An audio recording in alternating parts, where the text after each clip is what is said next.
Всем привет-привет, с вами я, Оля Бро. Продолжаем расклад на осень. Следующие у нас огненные знаки. Овны, львы, стрельцы. Так, что вас ждет? Что вас ждет? Волнение. Да, что у нас октябрь начинается. С каких-то волнений, переживаний. С надежд на хорошие хлопоты. Навстречу. Так, к вам идут хорошие новости. К вам идут хорошие новости. Так, продолжим.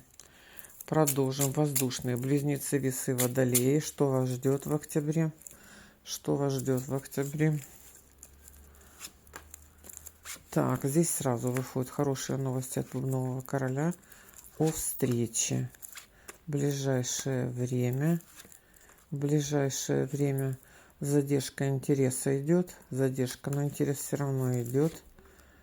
В ранней дороге что-то прояснится. Много волнений, много переживаний.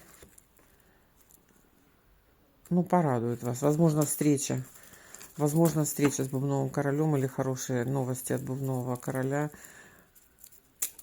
Новости задерживались, но новости хорошие придут.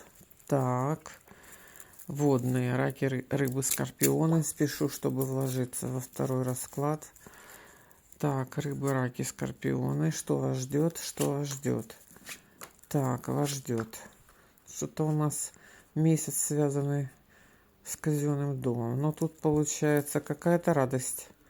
Какие-то интересы с казенного дома. Так, интерес получаете, но злитесь. А новости-то хорошие идут. От чего вы злитесь?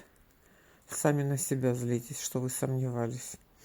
У вас идут хорошие новости в октябре. У вас получится решение вопросов в казенном доме. Не злитесь на себя. Доверяйте происходящему и верьте в лучшее. Так и будет.